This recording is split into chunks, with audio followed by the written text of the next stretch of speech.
Hello everyone, today I am here to just explain you the topic materials, metals and non-metals. Now what do you mean by material? This is the first term which strikes your mind, and material is a substance or a mixture of substances that constitutes an object. Means an object is always made up of certain substances. So those substances which help in constituting the object are called as materials. So material can be single or it can be a mixture of different substances also. So when we talk about materials, where these are found in our daily life? Like if we see, rocks are made up of materials combined together and they are found naturally. And then we are taking out certain substances from that can be later used. And those substances which we take out from the rocks are called as minerals. So here is the definition for mineral. Mineral is a naturally occurring element or compound. What is given in the definition is either an element or a compound. So what do you mean by element? This is the main thing which we are going to discuss in detail in this chapter. Now element is a pure substance which cannot be broken down further by chemical means. Chemical means here that whether we perform any chemical reaction, we will not be able to get any further smaller unit of an element. Each material is basically made up of an atom. Now atoms will be same in case of an element. All the atoms will be of the same type. So that is an element. Then second is compound, the term which I have used in the definition of mineral. A substance formed when two or more elements are chemically bonded together. Two or more is mentioned here, means at least it should be two or more than two. When such elements are brought together and they are being attached together with certain bonds, that substance is called as a compound. Now again, compound is also made up of atoms, but here the atoms will be of two different kinds or more than of two different kinds. Means either the combination of two atoms will be there or more than two atoms. Means it will have different types of atom in this, but the combination of atoms will be fixed. Means you cannot further divide it. Like for example, if we will tell you with the help of an example, I am talking about element of hydrogen. So all the atoms in this element will be of same kind, that is hydrogen. And compound example if I tell, then it is water. Water is a compound. Now what is in this case? We have atom of hydrogen as well as atom of oxygen. So this will come out to be a compound. If you want to just make it different, you can break down this. You will get hydrogen separate and oxygen separate, but then it will not be considered as water.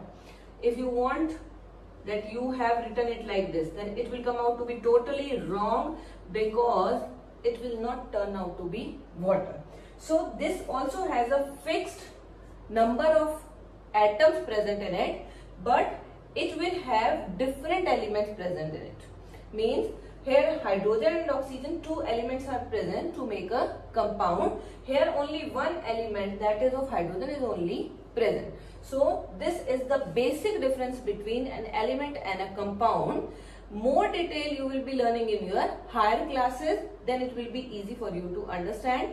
Now you can just keep in mind that element is that substance which have one type of atoms present, whereas compound is that substance which have two or more than two types of atoms present in them. Atom is the smallest unit which cannot be further broken down in case of the substances. Now in this chapter we will be reading about elements in detail. Elements are generally categorized into three categories: metals, metalloids and non-metals. There are 118 elements known till date, and out of these 95 elements are naturally occurring, whereas around 23 elements are artificially prepared, and artificially prepared with the help of nuclear reaction. So a total of 118 elements, you keep in mind, is till date present, and all these elements are being properly arranged in one table, which is called as periodic table. Each element has a specific place in the periodic table which will help in deciding its properties. Means actually the table is being designed in a manner that the element is placed in the periodic table according to its properties. But now I am just saying that you can easily look at the table and it will be easy for you to identify what will be the characteristics of that particular element wherever it is placed in the periodic table. It has a fixed place. You cannot by yourself put an element to some other's place, because it is totally based on the properties it has. And properties also, which one? Physical as well as the chemical properties it is having, that will decide its position in the periodic table. So total we have 118 elements, and these elements are further being categorized into metals, metalloids and non-metals. So 95 elements are basically metals. We have 17 as non-metals, and we have 6 as metalloids. So total when you will do, you will be finding that it will come out to be 118. So this way all the elements are being divided and categorized. Each element will have its own property on the basis of its position in the periodic table. Out of total 95 elements present, there are 6 elements which are extremely trace. Extremely trace means that these are found in very rare, less quantities at very specific places only. So the 95 elements are metals out of 118, and of these 6 are extremely trace metals. Then non-metals, I just told you non-metals are 17 in number, and of this there are approximately 11 are gases, 1 is liquid, and 5 are solids. We will be reading about all these in detail when we will be discussing about the properties of these metals and non-metals. Then third was metalloids. Metalloid is the third category, and metalloids are basically those elements which have the property in between metals and non-metals. Means they acquire certain properties of metals and certain other properties of non-metal. So they are just at the boundary of somewhere at the metal and somewhere at the non-metal, and this is the reason they have overlapping properties. Means they are not exactly in the category of metals, neither in the category of non-metals. They are being given a different name, which is metalloids. And we have 6 elements which are kept in the category of metalloids. So we will be reading about the differences between metals and non-metals specifically on the basis of physical properties as well as on the basis of chemical properties they have. And later we will be also discussing about the uses of metals and non-metals in everyday life. All the materials whichever are present on earth are basically distinguished between metals and non-metals on the basis of their physical properties as well as chemical properties. So first of all, I will let you know about some physical properties which actually play a very important role in differentiating between metals and non-metals. So here I have written few properties. I will discuss one by one. First one is physical state. Physical state means whether the particular material is present as solid, liquid or gas. This will help in deciding whether the particular substance is metal or non-metal. Later on, we will be differentiating between metals and non-metals on the basis of physical properties. First, I am just giving you a quick look of which are the physical properties. Okay, so first one is the physical state. I just told the state can be either gaseous, it can be liquid or solid. Then second physical property is the melting point. Now melting point basically is the point here means the temperature, is that temperature at which a particular substance starts changing from its solid state to the liquid state. Means here the material will be turned into molten form, and these substances which have more melting point will later be categorized as the metals, and with low melting point will be categorized as non-metal.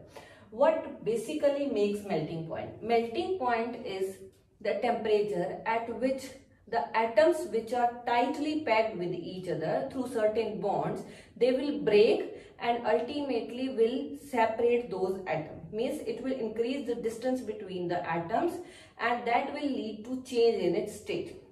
So when obviously melting point will be arrived for a particular substance or material, then its physical state will be changed. Then next property is luster. Luster means shine. So each substance is not having the same shine. Certain materials will have more shine and some have no shine. The reason for shine is basically the reflection of light which falls on a particular material. And why reflection occurs? Because when you will read in your higher classes, there are electrons present in the structure of an atom. Those electrons which are present on the outer side of the structure of the atom, they will not absorb light, rather they just reflect the light back, and basically reflection of light will lead to luster. So most of the metals will be lustrous, that we'll be reading, and non-metals are not lustrous. Means metals are lustrous, so sometimes we consider this property as metallic luster also. We can just consider it as metallic luster if it is for the metals. The next property is hardness. Hardness means whether a substance is having ability to break on being hammered with something, or means like it can be easily broken down into pieces, or it will remain as such. So most of the metals, these are hard, and again hardness is also because of the compact nature of the bonds which are present between the atoms. More tightly there will be packing of atoms, more difficult to just break them into pieces. So hardness is another property on the basis of which we differentiate between metals and non-metals. The next property I have written here is malleability. This is something new for you people, because all others you might have read somewhere and you have come across these terms, but malleability is a totally new term. Malleability is when there is ity written at the last of a term, you just keep in mind that that means the property. Otherwise, the term here is malleable. Means we can say a substance is malleable or no, and if a substance show the property of being malleable, then that property is called as malleability. What do you mean by this property now? Malleable means certain materials have the ability to turn into thin sheets on beating. Like iron, if you consider, if you keep on beating, once you have just made it hot, and then it has a little loosening of the bonds, and then you beat it continuously, you will find that they will be turned into thin sheets. That property of a particular material to be turned into thin sheets, which can later be used for different purposes, that property is called as malleability. And all the metals have this amazing property of being malleable. So this is another property which we need to discuss, because this is also a kind of physical property. Now after malleability, our next property is ductility. Again, a new term you have never come across. Ductility is again the property which has been derived from the word ductile. Now ductile means a substance which can be easily turned into thin wires. So a substance which can be easily melted and later be converted into thin sheets. It will be easy for us to turn them into wires also. And wires also can be very, very thin. And this is the reason we are using most of the metals which can be easily turned into wires, like copper wire. You can see silver wire also. Even jewelry can also be made because of such properties, which is called as ductile. And this property of being ductile means the property of being turning into thin wires is called as ductility. So malleability and ductility, these are two totally new terms you have never come across before, and very important to keep in mind that metals show these two properties, malleability and ductility. Next we have, I have written here, thermal conductivity. Now conductivity, again this is a property. If I would have written thermal conduction, means that action is being done here. Here I have written thermal conductivity, means the material is able to transfer heat from one end to other. Thermal is for heat and conductivity means transfer from one molecule or one atom to another. In case of any material which is packed, because any material will be made up of atoms, but their arrangement can be different. Some are very closely packed, some are very loosely packed. So on the basis of how these are packed, they will just allow the movement of heat from one end to another. And metals will have good thermal conductivity because their molecules or atoms are so tightly packed, then they can easily transfer heat from one end to the other. So that property of transfer of the heat from one end to another is called as thermal conductivity. The next property is electrical conductivity I have written. Again conductivity will be same, but here I have written electrical. Property will be same. It will work in the same manner, but here I am talking about the movement of electricity. Means the electric current will move from one end to other end because of the arrangement of atoms or molecules present in a particular element. So this is again another physical property. Why I am discussing about physical property and why we specify them as physical property? Because in these properties there will be no change in characteristic of a particular substance. Substance, here I am talking about the element. Like you have read in your 7th class that a chemical change is one in which there is change in the properties, means a new substance is formed. By doing any of these activities, we are causing no harm to its own characteristics and no new substances formed. This is the reason these all come under the physical properties. Then I have written here another new term, that is sonority. And the substances which show these properties are called as sonorous substances. Sonorous, as the term starts with sound, somewhere you can just get an idea, it is related to the sound. Now sound being produced by all the elements.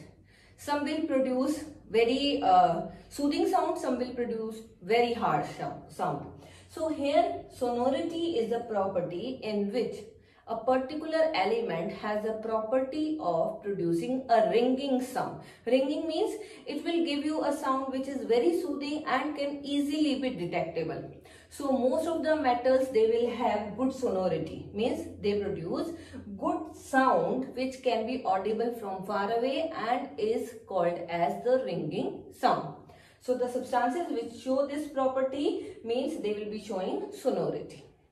And at last but not the least, there can be a number of other properties but not given in detail in your syllabus. So I am just giving you a few properties which are considered very important. So last one here I have mentioned is the density. Now density you people have read in your 6th class also. It is basically the property which will help in deciding how tightly the atoms or molecules are arranged in a particular element. Like if they are very tightly arranged, means more molecules or atoms are present in that particular area, means that particular piece you can see. So that will be having more density. And if it is having very scattered molecules arranged, means they are loosely packed, so number of atoms or molecules obviously will be less in that area and they will be less dense. So the property is called as density, which will help us in deciding whether a particular substance is metal or non-metal. Generally, most of the metals and non-metals can be characterized on the basis of these physical properties, but there can be exceptions in all the cases. All metals cannot be solid, there can be exception for that. All metals cannot be good conductors, there can be exception for that.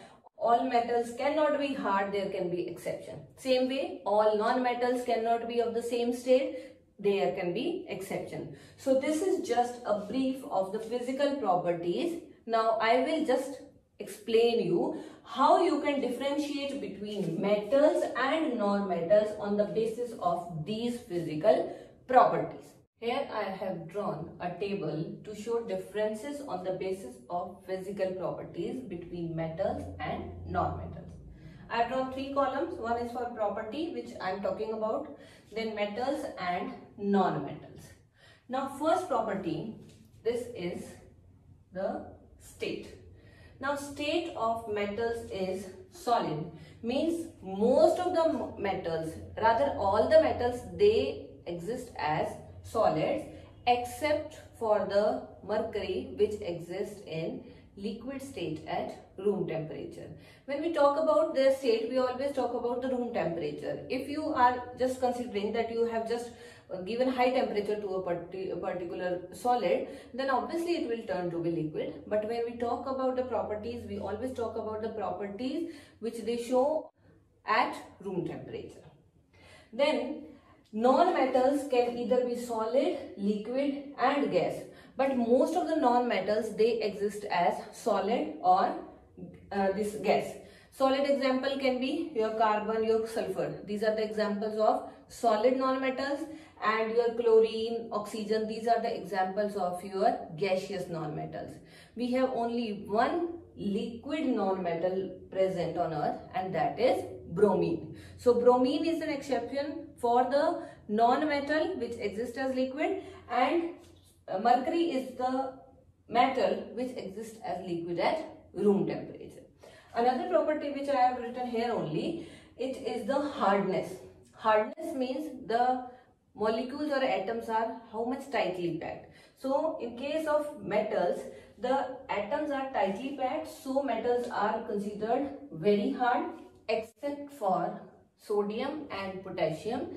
These can be easily cut with the help of a knife. So these are considered as soft metals. So these are the exceptions. Apart from that, all other metals, these are very hard in nature. Like your iron, your copper, any you consider, all will be hard. Then in case of non-metals, I have used a term brittle. Brittle means if you apply some pressure on them, if you hit them very hard, if you just throw them from a height, then they will immediately turn into pieces. Like if you are having a piece of chalk, if you are having a piece of your coal, and you will hit it with hammer, you will just notice that it will ultimately turn into powdered form. That property is called as brittle, means that term used is the brittle. So non-metals are brittle, they can easily break. B for brittle you can keep in mind. So non-metals are brittle in nature, and obviously brittleness will be for the solid one only. Liquid cannot be considered as brittle, or gaseous cannot be considered as brittle. Okay, so this is about the first property on the basis of which I have distinguished between metals and non-metals. Second property mentioned here is luster. Luster, as I told you before, means the particular element will have shine or no. All the metals will have luster. All the metals will be shiny. Whether you talk about iron, your silver, your gold, your copper, any of the metal you talk about, all will be lustrous. But again, you will just think that iron will not appear to be lustrous always, because it will undergo rusting. But if you will rub the upper layer of iron, or you cut the iron piece, then you will notice that it will appear to be very shiny. So that actually is the nature of that particular metal. It is not with the passage of time how it reacted with the atmospheric gases or with the moisture. That will not decide its nature. So all the metals are lustrous, whereas all the non-metals are considered as dull. These are not shiny, these are non-lustrous, except for diamond and iodine. These two have very shiny nature. So these two are the exceptions of the non-metals which are lustrous. The next property we have the melting point. Now melting point is very high in case of metals. Metals need very high temperature to melt, and this is the reason, like when you have noticed ironsmith is working, then they need to give very high temperature so that the iron which they are using, it can be melted and later can be formed into various shapes which it want to give to the iron metal. Whereas non-metals have low melting point. We will be talking about melting point only of the solid. So these solids, these are not very hard obviously, and they can be easily melted at very low temperatures only. So non-metals are having low melting point. There are few exceptions for both metals and non-metals. Like all the metals have high melting point, but sodium and potassium have low melting point. As I told before also, sodium and potassium are soft also. Same way they have low melting points. And in case of non-metals, all the non-metals, they have low melting point, but graphite is an exception which has the high melting point. And might be you getting confused that graphite or diamond, actually these are the allotropes. Allotrope is the term we use. These are the allotropes of carbon.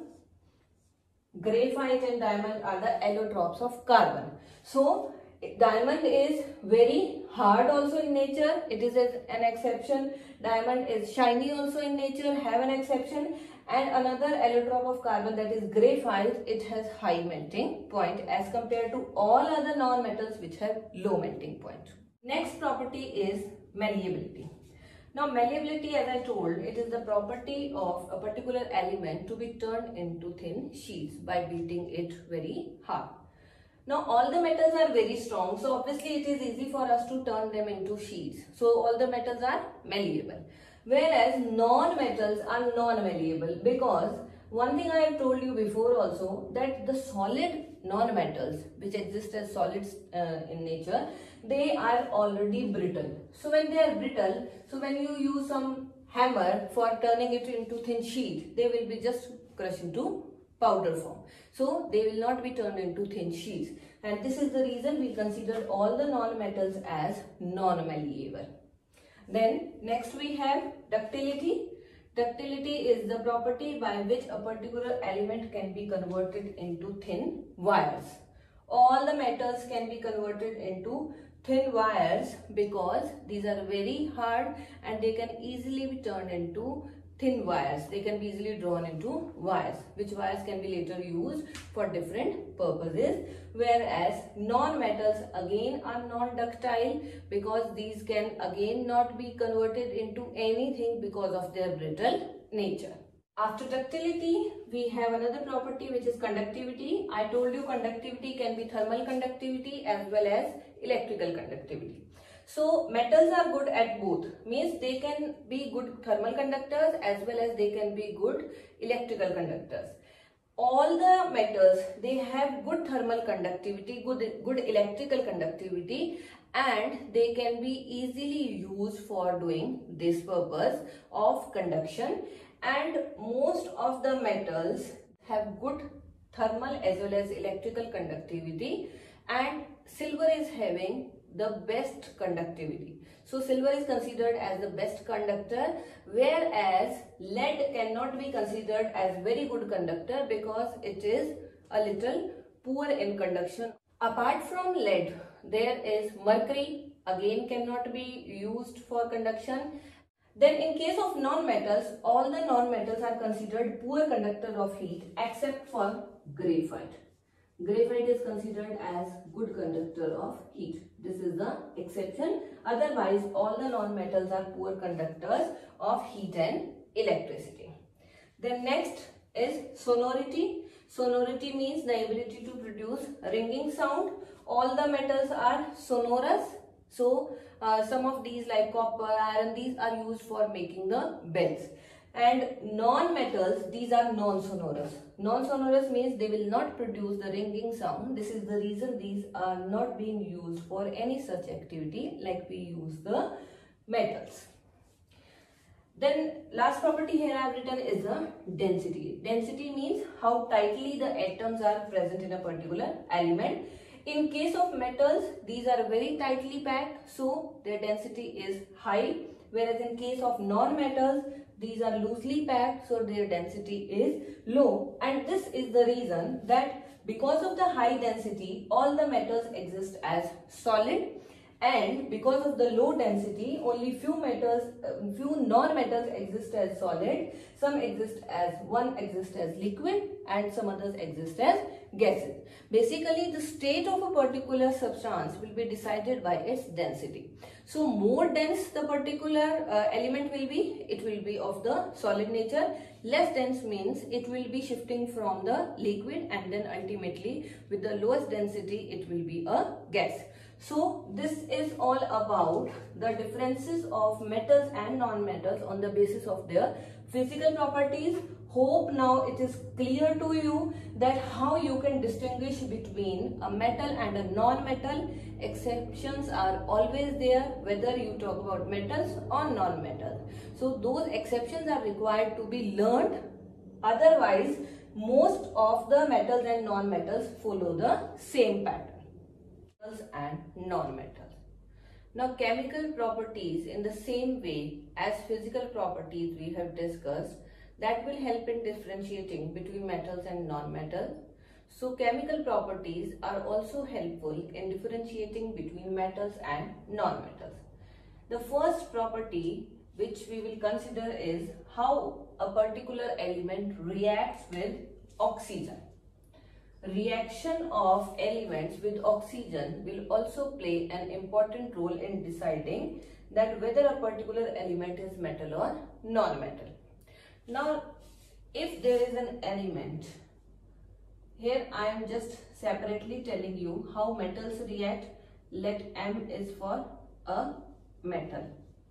So, how metal will react, that I'll let you know. Metal reacts with oxygen. Oxygen is always present in atmosphere, and it will lead to formation of an oxide which is called as metallic oxide. Now this is the metal, oxygen, and it will form a metallic oxide. Now metallic oxide will be formed by all the metals. Each metal, whether it is iron, your zinc, or your magnesium, your sodium, all will react with the oxygen present in atmosphere and will form a metallic oxide. The nature of this metallic oxide formed is basic. All the metals will form basic oxides. And how you will check that whether the metals are forming basic oxides or acidic oxide, that also I will let you know that how you can do it. Let me explain you with the help of few examples that how metals react with oxygen. Like first I am taking magnesium. Magnesium is a metal. It reacts with oxygen and will lead to the formation of magnesium oxide. This is magnesium oxide. This you have to keep in mind. Then another is I am taking sodium. Sodium, it reacts with oxygen and will lead to formation of sodium oxide. This is sodium oxide. Another example, iron. Fe is the symbol for iron. It reacts with oxygen and will lead to the formation of, this is called as iron oxide, as well as we can also call it as ferric oxide. All these oxides, magnesium oxide, sodium oxide or ferric oxide, all these oxides are basic in nature, and what we can do to find out the nature is we will take these oxides like magnesium oxide, your sodium oxide, iron oxide, all these we will take one by one, and will, like first I am taking magnesium oxide. Now magnesium oxide will be added in water and it will lead to the formation of magnesium hydroxide. If you take litmus paper and you are taking, like if you are taking a red litmus paper, if red litmus paper will turn blue, it means this is basic in nature, and this will happen in this case, that red litmus paper will turn blue and blue litmus paper will show no change. It will remain as such. So thus indicating that magnesium hydroxide is basic in nature. It means the oxide which is formed by reacting magnesium with oxygen is basic oxide. Another example I will take is like iron oxide or ferric oxide is there. Here also mix this in water and it will lead to the formation of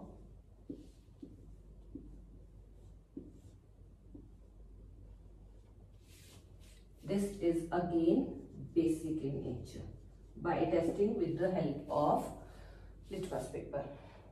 Any other you can take, like sodium. I told sodium is reacting with oxygen and will lead to the formation of sodium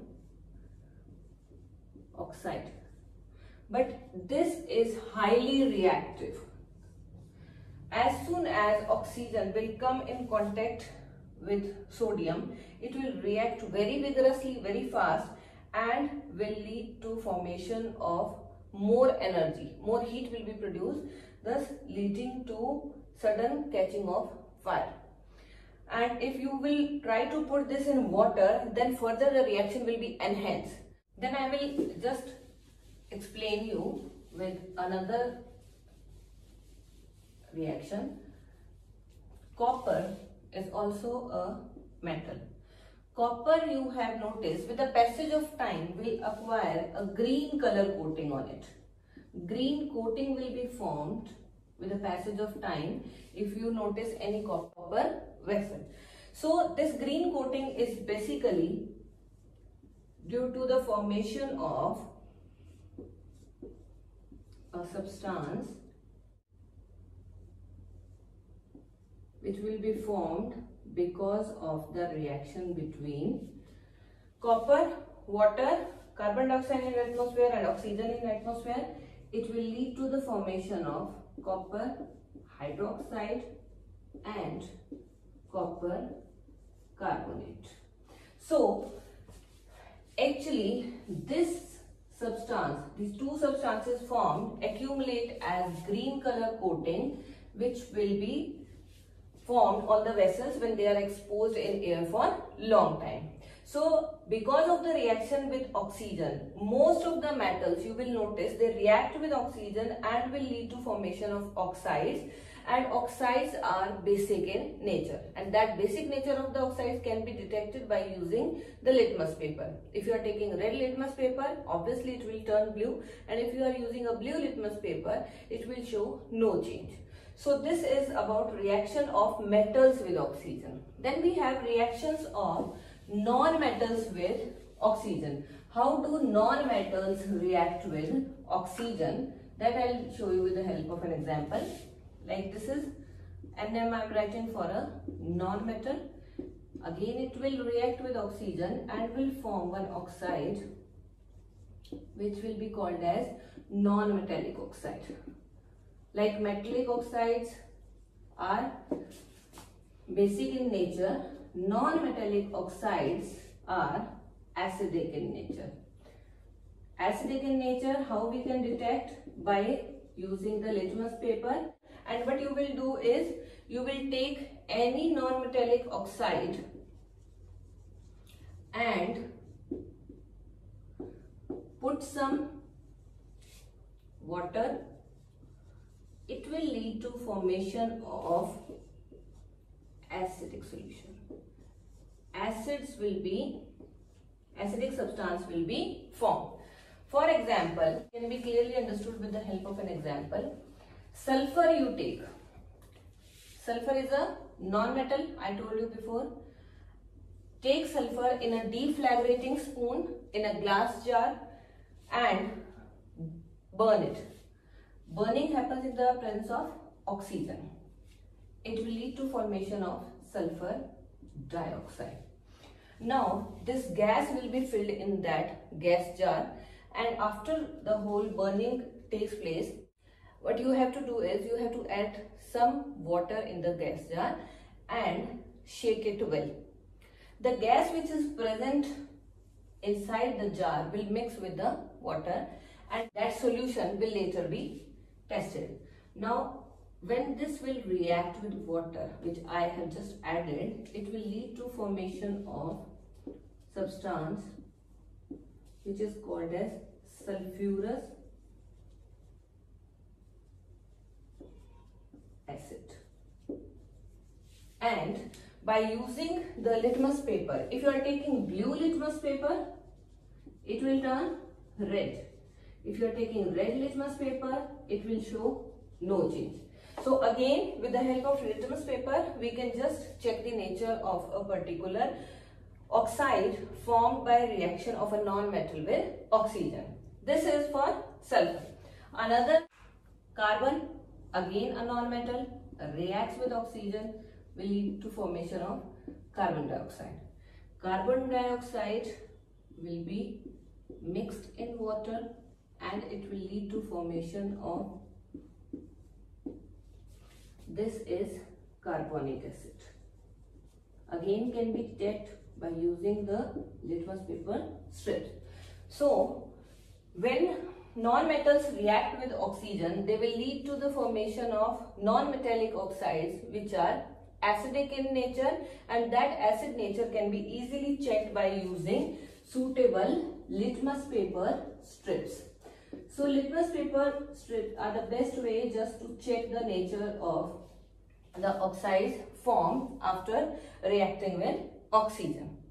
Another, also you can take example of nitrogen with oxygen will lead to the formation of, now this nitrogen oxide will react with water and will lead to the formation of nitric acid.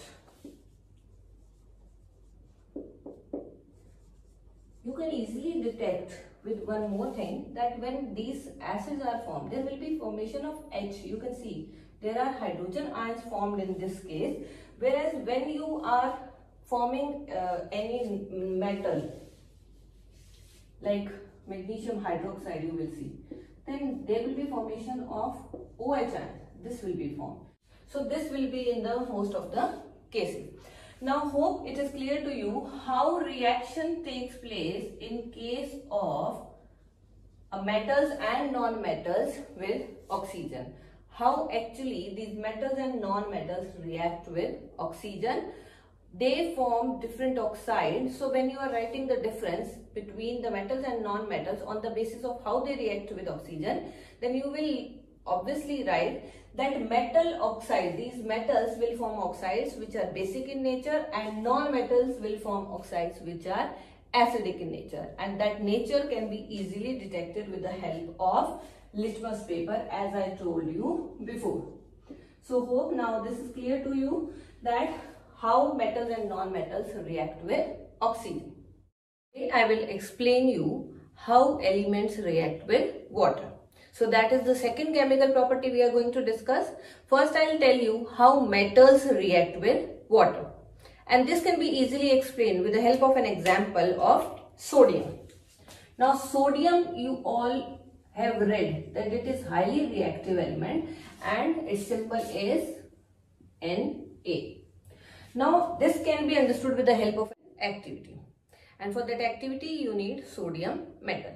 Now what you have to do, you have to take a very small piece of sodium metal and then clean it with a filter paper. Now in a very small trough you have to take water, fill it with water, and this water is to be kept aside once. The piece of sodium metal which you have took, you have to put that piece in this water. And what you will notice that the sodium metal, the piece which you have put in the trough of water, it will start moving very fast with a hissing sound. It will produce a hissing sound and let it stop. Then it will stop, it will catch fire.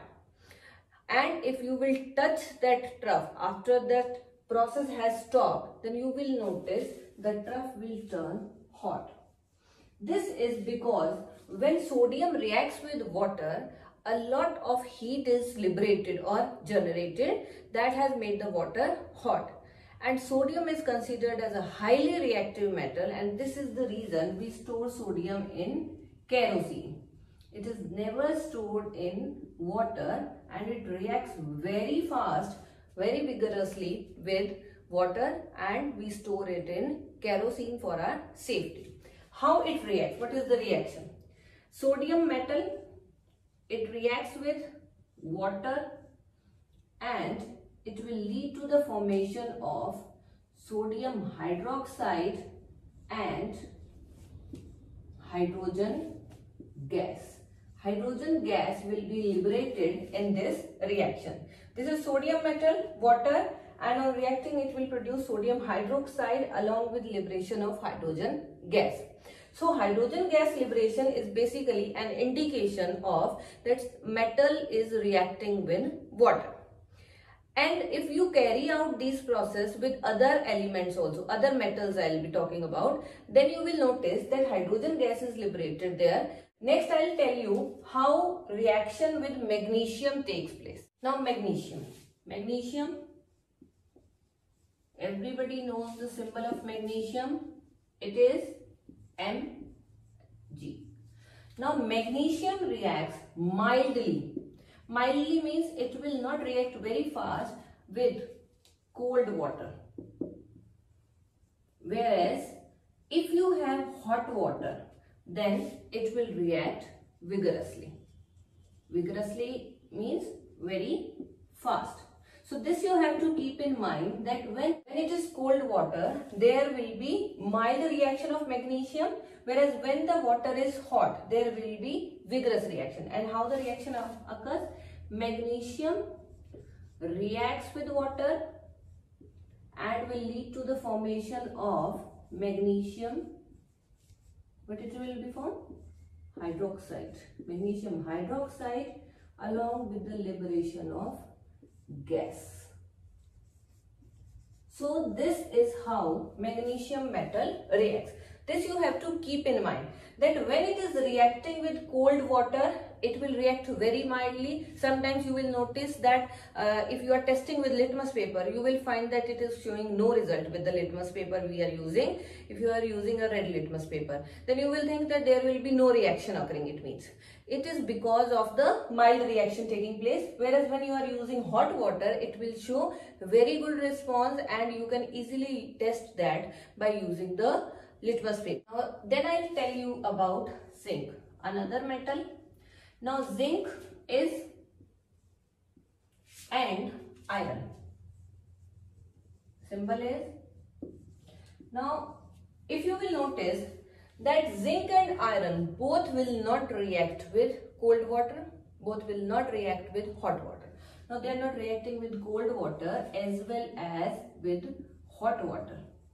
So still you might be noticing that iron is rusting. Iron is rusting because of the presence of water plus oxygen should also be present there, and it is a very slow process. Now here I am just talking about how it reacts straight away with water. If there is just water present, how it will behave.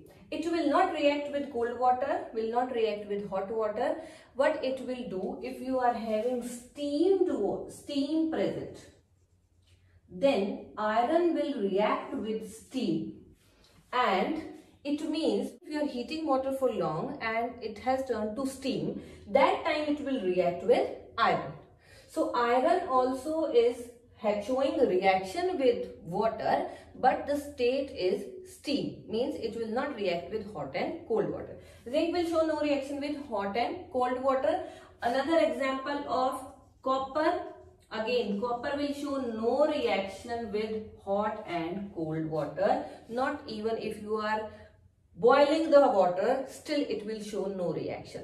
So these are the 5 examples I have told you. First I told you about sodium, then I told you about magnesium, then zinc, then iron, and then copper. That how these metals behave when they are allowed to react with water. So this was all about your metals. I have given you a few examples. Then second case is how the non-metals react with water. Non-metals do not react at all with water. They show no reaction with water. If you talk about any of the non-metal like sulfur, your carbon, straight away they cannot react with water. What reaction we have discussed in the previous video about how reaction with oxygen takes place. There first they are reacting with oxygen and then that oxide reacts with water. So non-metals do not react with water. There will be no release of hydrogen gas. That also you have to keep in mind. Next property we are going to discuss is how elements react with acids.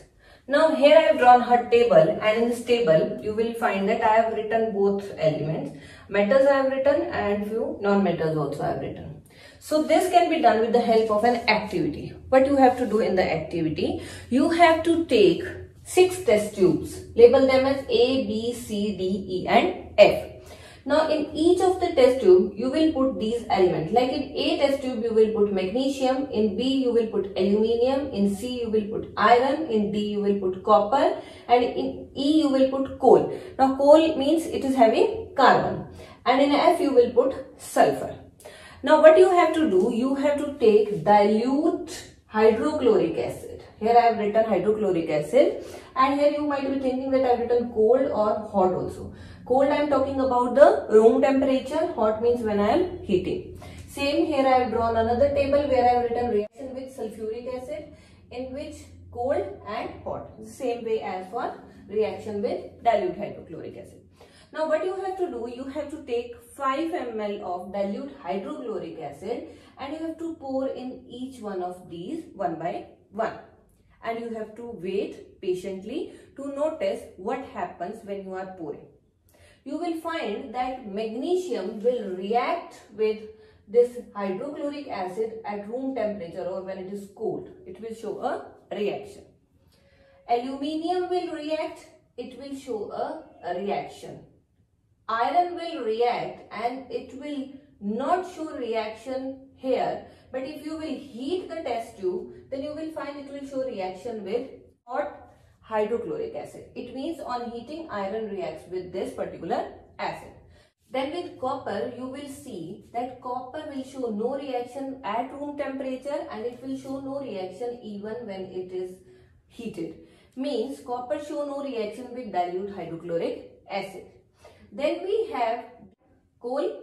Now coal will show no reaction. Sulfur again will show no reaction. So these two will show no reaction. That means there is no non-metal which react with dilute hydrochloric acid. Okay.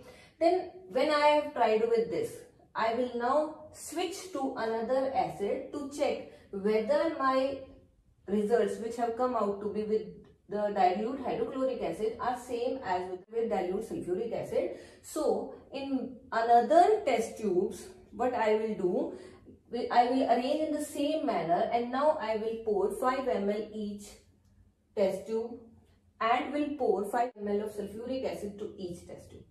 Magnesium will show, then aluminium will show. Iron will again, it will at room temperature will be showing no reaction, and when it will react with hot, means if I will heat, then it will show reaction. Then copper will show reaction with dilute sulfuric acid. It will show reaction. Means copper is not showing reaction with dilute hydrochloric acid, but it is showing reaction with dilute sulfuric acid. Then again, coal and sulfur, when you will pour dilute sulfuric acid in these two, we will find there will be no reaction. So this table will help you in understanding that how the behavior of metals is there when they react with an acid. One thing you have to keep in mind, that magnesium and aluminium, when they react with the acids at room temperature, the reaction is rapid. Rapid means the reaction will occur to be very fast. Iron, when it is at room temperature, will show no reaction, but when it will react at high temperature, that time also the reaction is not very rapid, rather it is moderate.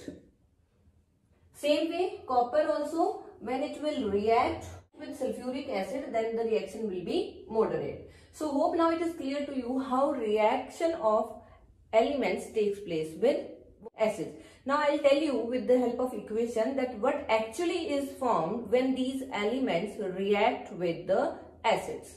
Now with the help of this equation, it will be easy for you to understand how actually these metals react. Like metal, whichever is there, whether it is your iron or your copper or your magnesium, you will place your metal here, it will react with hydrochloric acid and will always lead to formation of metal chloride.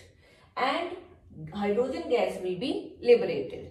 And how you can check that hydrogen gas is liberated? In the test tube, when you are doing this, you have added these two, you will bring a burning matchstick at the top of the mouth of the test tube, and it will burn with a pop sound. That pop sound is actually the indication of liberation of hydrogen gas. So it is very carefully done, and when you are trying to do this activity, always be cautious for doing.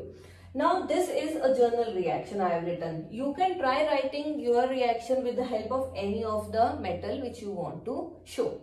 Then in the case of sulfuric acid, how metals react? Metal react with sulfuric acid and will lead to formation of metal sulfate, and when metal sulfate will be formed, along with it there will be liberation of hydrogen gas in the same way as hydrogen gas is liberated in the dilute hydrochloric acid.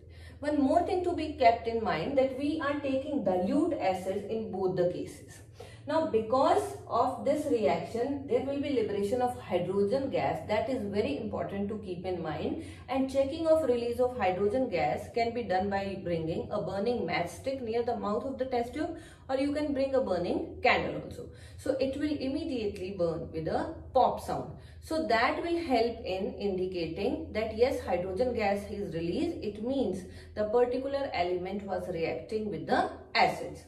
Non-metals will not react with the acids, and there is one exception, like sulfur is there. Sulfur reacts sometimes with nitric acid, but that comes in very detail in your higher classes. For the 8th class, it is sufficient to understand that non-metals do not react with acids, and hence there will be no liberation of hydrogen gas. So next we have the reaction of elements with bases. How bases react with all the elements. Now this you can understand with the help of an activity. What you have to do, you have to prepare a fresh solution of sodium hydroxide. And what you have to do for that, you have to take 3 to 4 pellets of sodium hydroxide and dissolve them in water. Now your freshly prepared sodium hydroxide solution is ready. And what it is actually a base. Now most of the metals, they do not react with the bases, most metals, but there are exceptions. Like aluminium, if you take, that will react with your sodium hydroxide, because How you can detect it? You will take aluminium foil pieces and then you can put this aluminium in this freshly prepared solution, and you will see that it is reacting with the release of hydrogen gas. There will be production of hydrogen gas, and that can be easily checked by using a burning matchstick. It will give a pop sound. So pop sound clearly indicates that yes, there has some reaction been occurring, and this is actually releasing hydrogen gas. So aluminium is one of the exception which is there with the strong bases, because sodium hydroxide, as you have read in your 7th class, is actually a strong base. So the bases which are strong, they will be helpful in reaction of the metals, but all metals will not react. Aluminium reacts, and with the help of this activity it will be easy for you to understand how a particular metal reacts with sodium hydroxide. Another example is your zinc. Now zinc is another metal which reacts with this strong base, that is sodium hydroxide. Now with the help of these two, you can just show the reaction, how these react, and these will release the hydrogen gas.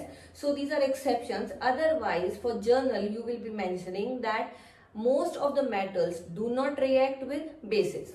Then when we talk about the non-metals again these react, but the reactions are very complex. The reactions are complex that you will be reading in your higher classes in detail. For now, you will be just writing that reactions of non-metals with bases are very complex. So this is the difference, that most of the metals do not react with bases. A few they do, like aluminium and zinc I have told, whereas non-metals do not react with the bases. So these are basically some of the chemical properties which I have just discussed. In this I have discussed that how acids react and how bases react and how they actually behave with metals and non-metals. I'll be explaining you displacement reactions, which are also one of the important chemical properties of elements. And when we discuss about displacement reaction, the first thing which comes in mind, what actually is the displacement reaction? Now, displacement reaction is a reaction in which one element displaces other element from its compound. And which element will displace which element, that will depend upon the reactivity of the elements we are talking about. This you can understand better with the help of an activity, and I have drawn a table for your understanding. Here I have drawn a table in which I have written metal, and you will be seeing that I have written sodium, magnesium, zinc, iron and copper. On the other side I have written A, B, C, D and E. Now what is A, B, C, D, E? Actually we have to take 5 test tubes, and each of the test tube we have to take 5 ml of these salts. Like in A test tube, we will be filling sodium sulfate 5 ml. In B test tube, magnesium sulfate 5 ml. In C test tube, zinc sulfate 5 ml. In D test tube, iron sulfate 5 ml. And in E test tube, copper sulfate 5 ml. Now here I have just written A, B, C, D, E. What you have to do now, you have to take metal. I have written these metals here. You have to put sodium metal in all the 5 test tubes. And you have to note what happens. You will find that when sodium metal will react with sodium sulfate, there will be no reaction. No reaction will take place in this case.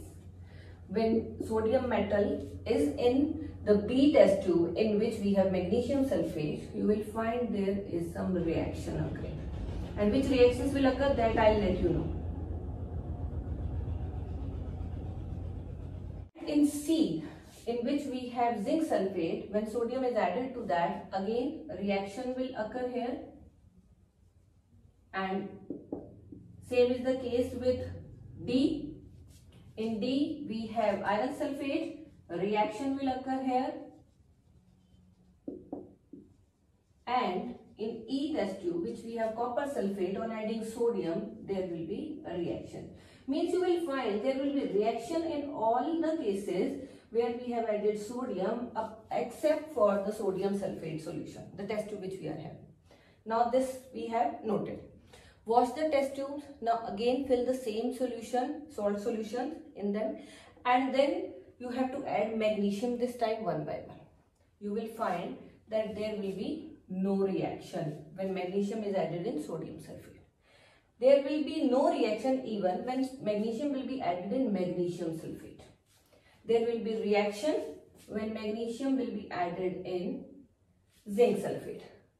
There will be reaction when magnesium will be added in iron sulfate, and there will be reaction when magnesium will be added in copper sulfate.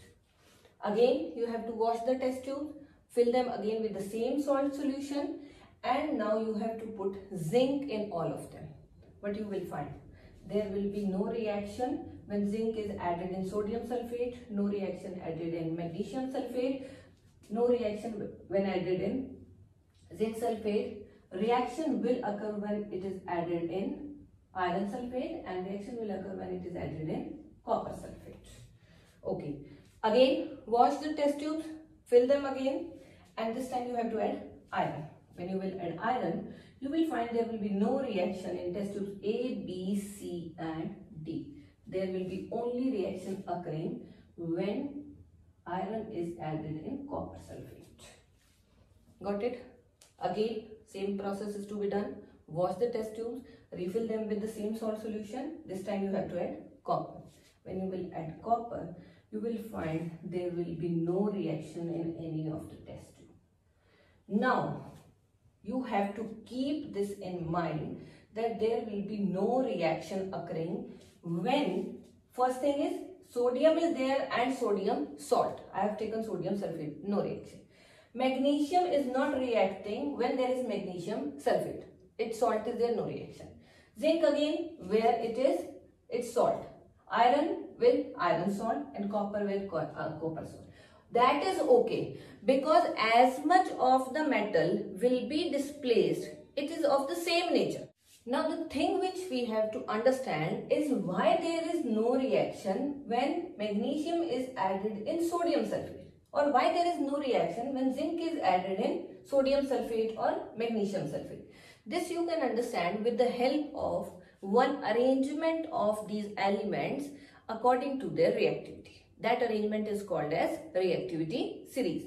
So first I'll tell you about the reactivity series. You have to learn the reactivity series, then it will be easy for you to find out how a particular element or metal here is being displaced by the other element from its salt.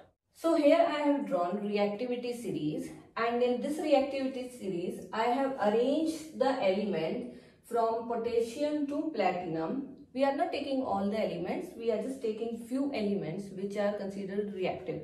Okay, so I have arranged potassium at the top and platinum at the bottom of this reactivity series, and this reactivity series is in decreasing order of reactivity.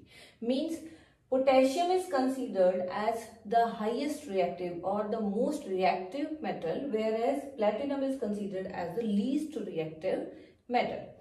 But you must be thinking that this table is for all the metals, and we have mentioned hydrogen here. Hydrogen is actually a non-metal. So this is because hydrogen also produces positive ions. All the metals, they produce positive ions, and hydrogen is also having ability to produce positive ions. This is why it is placed in the reactivity series of metals. Now this series is also called as activity series somewhere, and also called as reactivity series, one and the same thing. Now looking at the table which we have drawn before, that how reaction occurred, you can understand now. Like magnesium, when you are adding into the first test tube which contains sodium sulfate. Now sodium sulfate is, this is sodium sulfate. So it has shown no reaction.